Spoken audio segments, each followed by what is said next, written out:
Ladies and gentlemen, brothers and sisters, friends, enemies and comrades, I hope you're doing well wherever you are. This is Kenya Revolutionary for another session. I'm sorry, I was trying to start another one, and the people, the NIS rats, as usual, sabotage my life. So I'm back again. I'm back. I know we have to deliver the message. No matter how they try to sabotage this channel, we shall always make a comeback. Okay, so karibuni sana. Anyway, I want to talk about this. Now, I will not bore you with all this video. I'll give you straight and raw like that, okay? Without no distraction, no videos or nothing. But anyway, for those of you who don't know this channel, my name is Kenya Revolutionary. If you like this kind of content about Kenyan politics and world politics as it relates to Kenya, please go ahead and subscribe. If you don't want to subscribe, that's fine too. And if you're already subscribed, the first order of business is to do what? Is to like the video. Tuendelee. So anyway, today, I'll get to the madam directly at the start. Harambee Stars, kudos. They won against Zambia. Clap, clap. Congratulations. This Chan, or whatever the case is, competition is going on in Kenya. And a lot of people, everyone is singing Kumbaya. Malava is talking about Malala, okay? Malava, same things, okay? It's from the same place. Anyway, Malala, the DCP deputy candidate, whatever the case is, number 2 for Gachagua, was saying, this is to, onyesha Kenya, Wakenya watatoa Ruto, whatever the case is.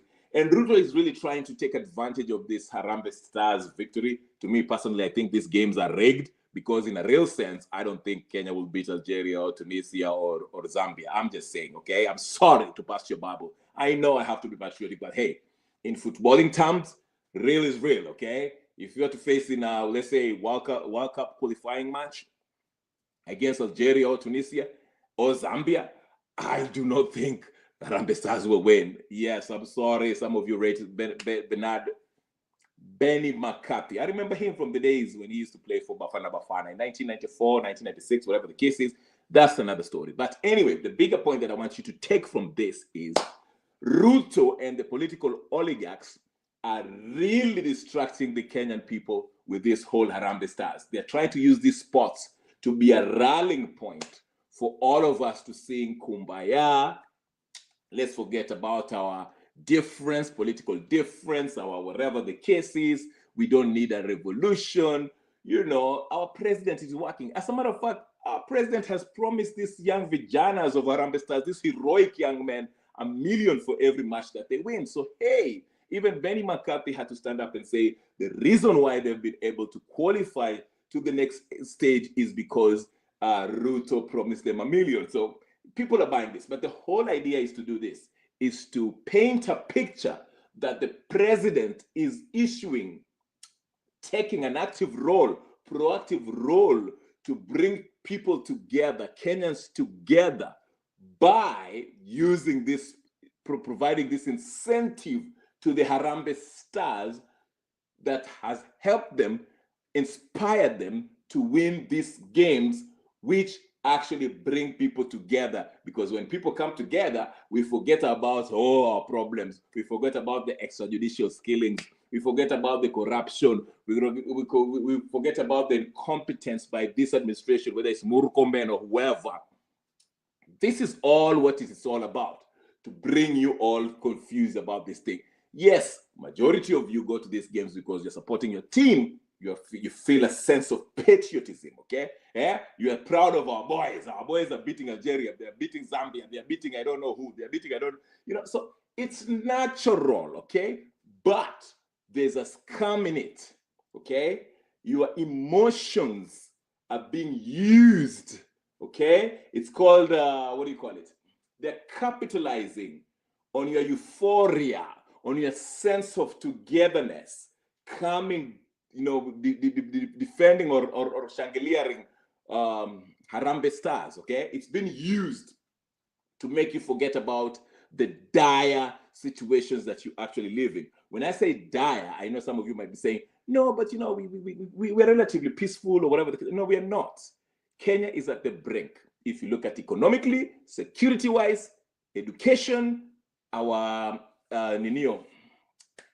institutions, everything that has to any aspect of our society that is supposed to hold a healthy, country or republic, it has broken down. We do not have a legislation that works. We do not have an executive body that cares about its administrative duties. Actually, it has usurped power from every independent body in the country, and it's violating the human rights of its citizens, killing, doing all these things. Yeah. Oh yes. Thank you, Francis Rungu. They cannot. They wanajaribu ku, stop this channel, but they can't. Watajaribu. It's a battle of the will. How I lay kwamba this thing comes from deep in my spirit. This is not something that we just do for fun. This is something that we believe in, and that's why we're here, and that's why we're sharing these ideas with everybody. So thank you so much, Francis Rungu. But anyway, so like I was saying, they are using this. We might forget about, we are being numbed by the victory, by Harambee Stars, feeling good about ourselves, being proud of our fellow countrymen who are winning this championship, these games that are being played in Chan. But the underlying, beneath that, if you go past the curtain, utajua kwamba Kenya, we are living in a dire state. And I'm telling you, the tribalism, the unity that we are supposed to have is not there, okay? And that's what I'm trying to say. Now, let's move away from that. I want to talk about the whole topic, as you've heard right now, that Ruto will be jetting out to the US next week. Yes, he will be jetting out next week to US, whatever the case is. Now, that's funny because this coming week, which is this coming week actually, I don't know exactly what date that Ruto will be leaving the country, but coincidentally, Gachagua will be making his way back to the country. In my video that I made before this one, I mentioned that, is it not a coincidence?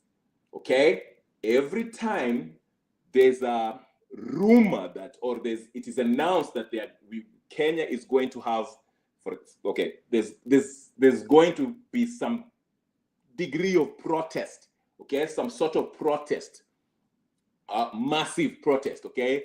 Ruto conveniently leaves the country, okay. Remember the Azimio days, when Azimio would go to protest on Tuesdays and Thursdays, okay.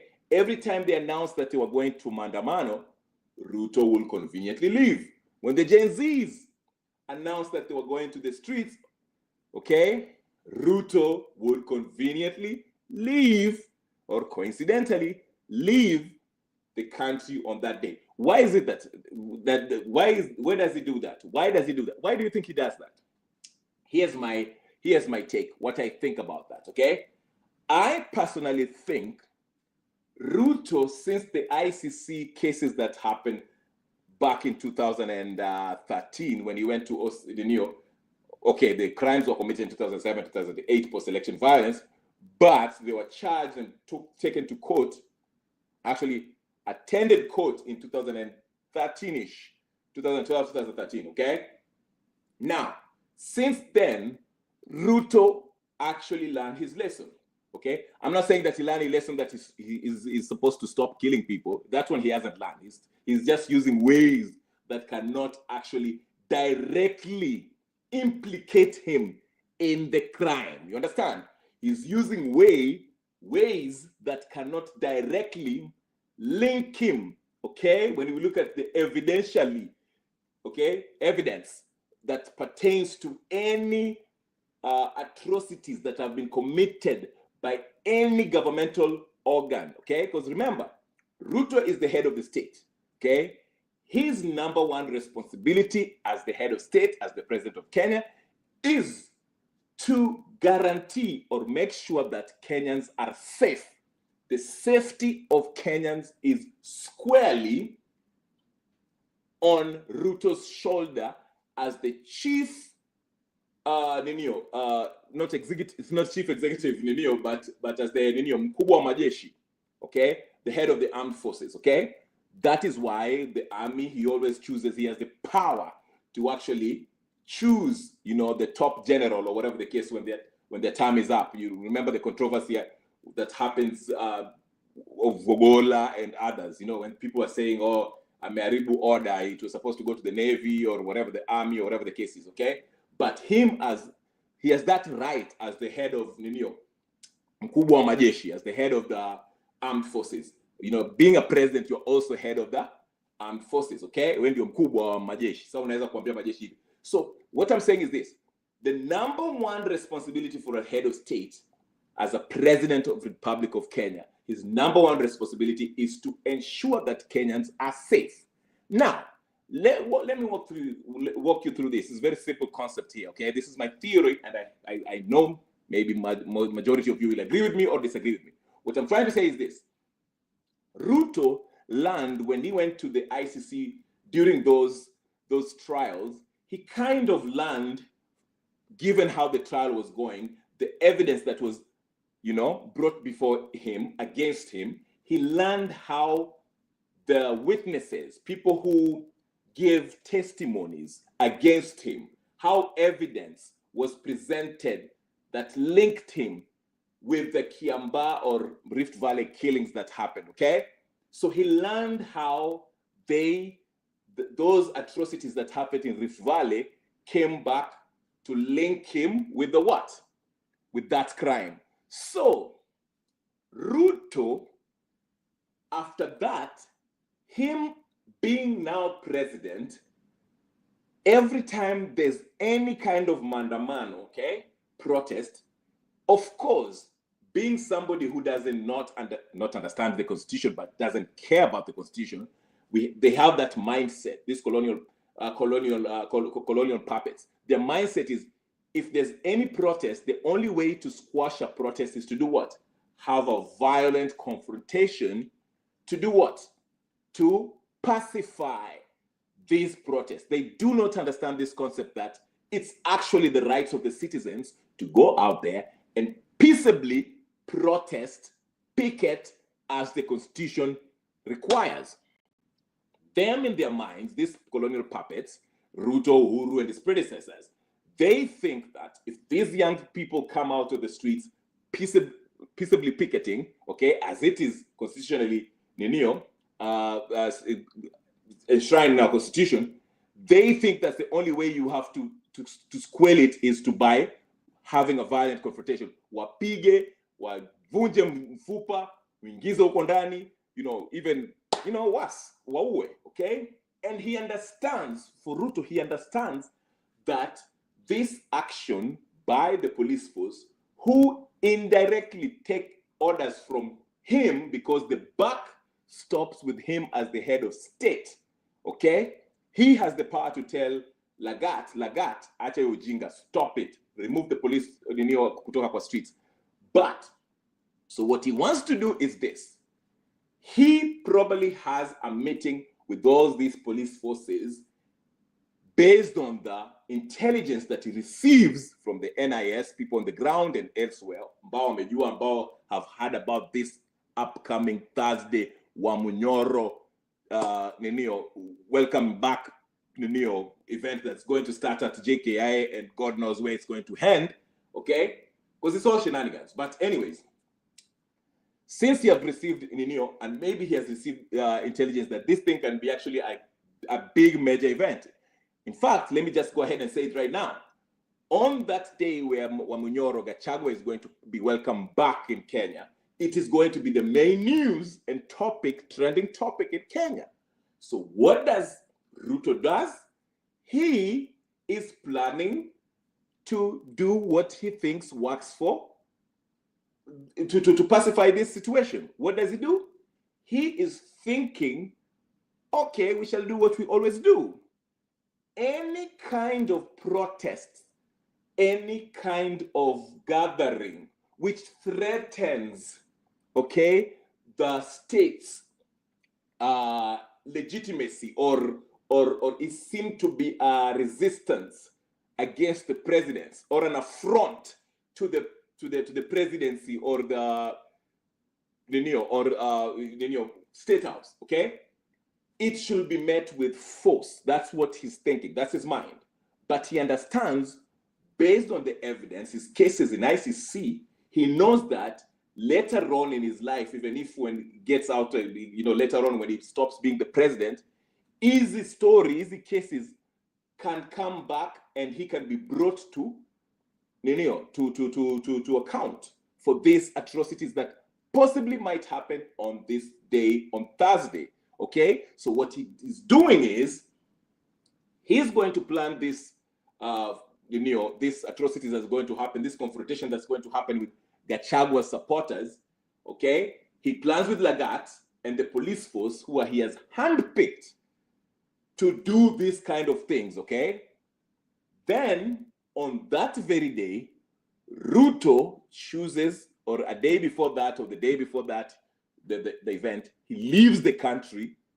That way, if anything happens on the ground, if there's any kind of carnage that the government causes by, brutalizing these Gachagua supporters, because these Gachagua, they don't know better. They think this thing is not, they don't know this thing is a game. But anyway, in the event that there's any kind of course, there'll be a confrontation, okay? And by the way, the goons, you had even some of the Raila goons are saying they're also going there too.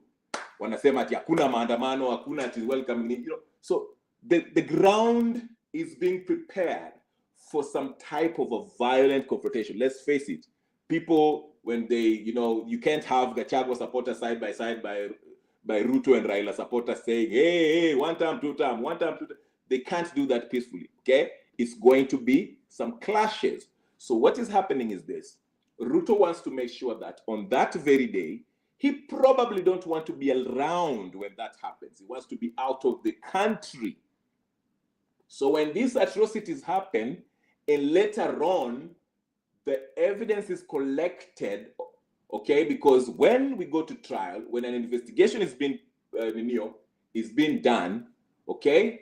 The people who are going to be interviewed on the government side, of course, the chief of the police or whoever, yule mtu alitoa order, waende wakaconfront wafuasi wa Gachagua, will be questioned, and they will ask him, why did you send these police officers to commit these atrocities, okay? Because they can also be held accountable and taken to ICC, okay? So Ruto wants to create a clear distance himself in case in the future there's an investigation, an inquiry, investigative inquiry onto why the government forces acted with excessive force, acted extrajudicially, extrajudicial killings.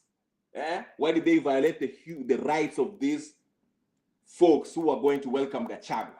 Understand? So he wants to distance himself. That way, hata wakijaribu kusema ati Ruto was behind it, Ruto will say, oh, by the way, I wasn't even in the country. I had a very important meeting up in Washington, D.C. with Trump. I wasn't here. I don't know what's happening in Kenya. So you cannot link me with that nonsense. So, of course, he'll put the most trusted Ninio. So that's why Lagat, maybe that's why he kept on Lagat. Because he'll tell Lagat, hey, Lagat, skia wewe.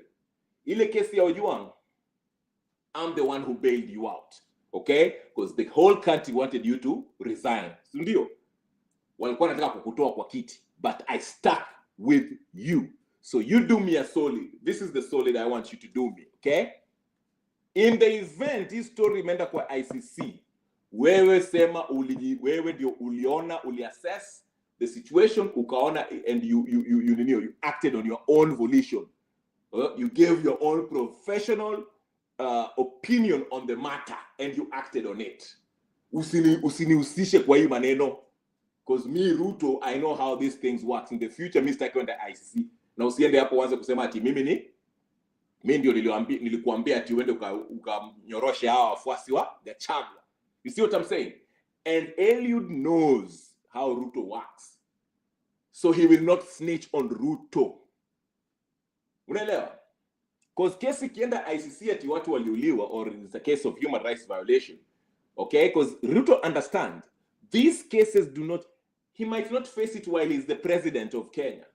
he might face it later when he's amemaliza 2032 huko 2033 akishatoka ama akishindwa 2027, whatever the case is. I'm just using hypothetical right here, but I'm just saying Ruto akishatoka kwa mamlaka and is no longer president, then if there's somebody who comes up with evidence that he was directly involved with the killings of Rex na wale ma Gen Z, then at that point, Ruto can be summoned to show up in ICC, and he will have to answer if there's evidence linking him directly with the killings of Rex or Juang and all these people that died. You understand what I'm saying? So he is acting in a manner that he's cognizant of the fact that later on, when he's not president, he might be brought into account. So he's covering his tracks by taking a preemptive action. Anaenda naongea na Lagat, anasema Lagat, this is from you to me, you to me to you. Mimi ndio nimekuweka kwa hii kazi, and I want you to continue with this job. Hao watu enda ukanyoroshe, hata kama unaua waue, do whatever you need to do. But the one thing that we should get to agreement is understand that if shit hits the fan, you cannot mention my name. You cannot implicate me in this. Mimi naenda Ulaya, naenda kukutana na wale wazungu huko juu, we fanya hii maneno saa zile niko huko. But just know, whatever you do not link me with these atrocities. Okay? Ndio maana he did elude that solid to keep his job and his salary after the backlash that Lagat got after Ojwang's death.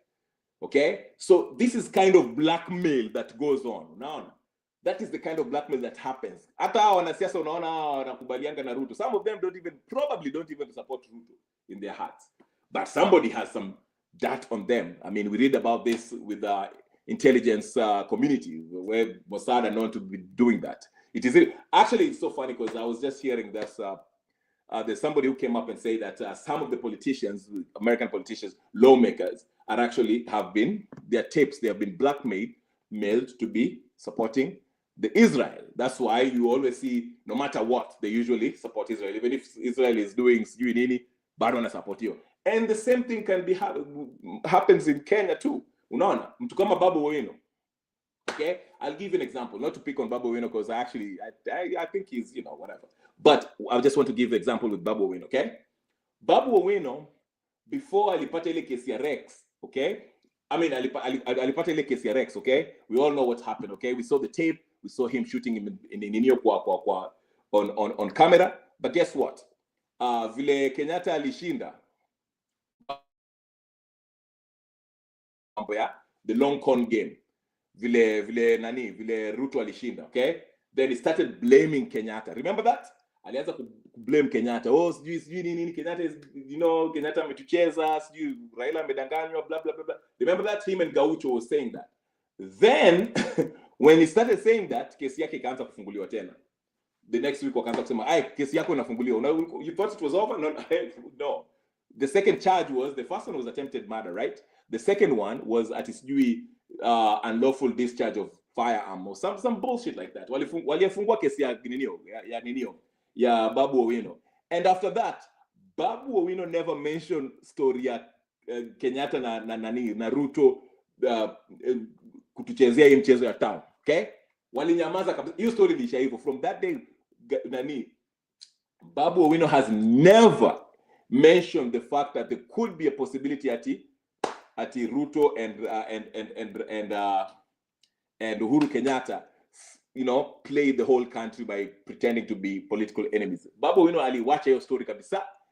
And after that, once he went quiet, hiyo story ya fire alishinda tena. So from that day, Babu amenyamaza. What does that tell you? It's blackmail, okay? Wanamwambia basically, hey, remember Sonko? Remember Sonko?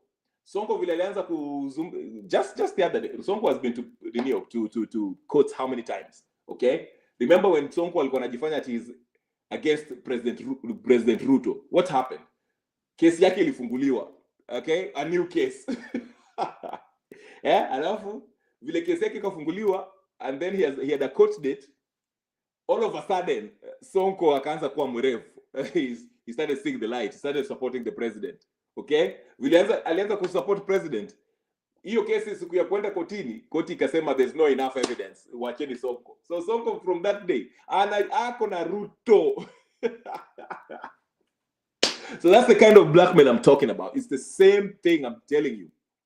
But that's what I'm telling you. So Ruto, that is probably why Ruto, every time there's any kind of political activity, whether it's a rally or protest or whatever thing that he feels is going to threaten the image of his administration, he always makes sure he leaves. Unakumbuka siku za the last year when Gen Z walikuwa wanafanya maandamano, Ruto was always making sure hako kwa ninio, alikuwa naenda kwa Museveni for 3 days or whatever, mpaka hiyo maneno inaisha alafu narudi. Every time ninio Gen Z wanted to have a ninio, Ruto alikuwa anatoka. He was always leaving. And who was in charge at that time? Gachagua. And guess what? Up to today, guess who gets a lot of flack when it comes to the killings of Wakina Rex and all these people? Watu walikuwa wanasema, yes, it was before. I mean, Kenyans are not stupid. They knew the orders were from Ruto, but they also say, Gachagua, do not preach to us about A, B, C, D, because wewe ndio ulikuwa you are being pictured, umeamka saa 11 asubuhi, you are ready to deal with Gen Zs. Umeamka unaenda ofisi yako uko na walkie-talkie, you are ready to deal. So you see how Ruto, he knew what's up, because yeye alienda kaangalia vile evidence works there, how people were snitching on each other, how the evidence were being collected, how he was implicated directly with whatever happened in ICC. Remember, the only reason this guy is not in jail up there, Yena Uhuru, is because the witnesses waliuliwa wote. Kibaki was supposed to protect his witnesses. Kibaki, gave them the names and the address and all this stuff. And they ended up all dead.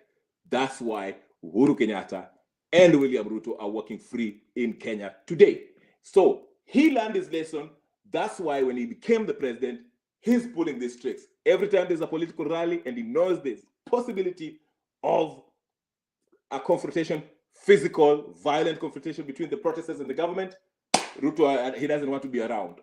Akoko Maju or whatever the case is, he goes sees Museveni or whatever the case is, because he doesn't want to be part of that, so that in the future, wakitaka kumpeleka ku ICC atasema, hata hiyo siku liko siko, I just told my security forces to deal with that. I don't know what happened. I'm not responsible for it. I was, una. He's thinking far because he knows what he's doing. But anyway, that's what I wanted to say about that.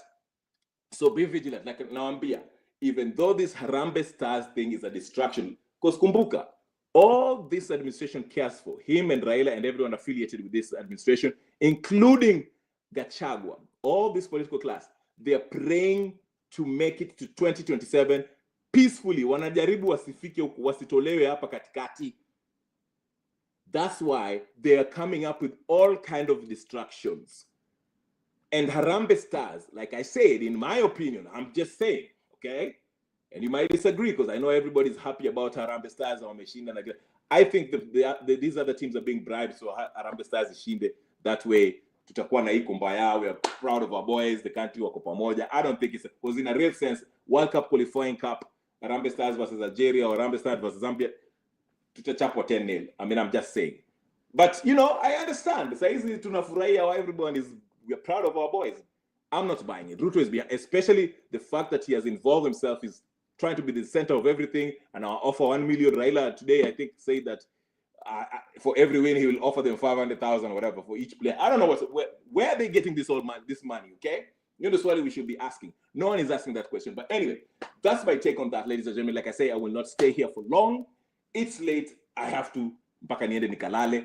Kesho hata saa hii asubuhi imekaruka. Kesho mpaka tungangane na mambo yetu, okay? But anyway, like, share, subscribe, comment, and do all that stuff. Frankie Rungu, nice seeing you. Na tutaonana kesho. Ama namna gani? Peace and blessings, guys. I'm out.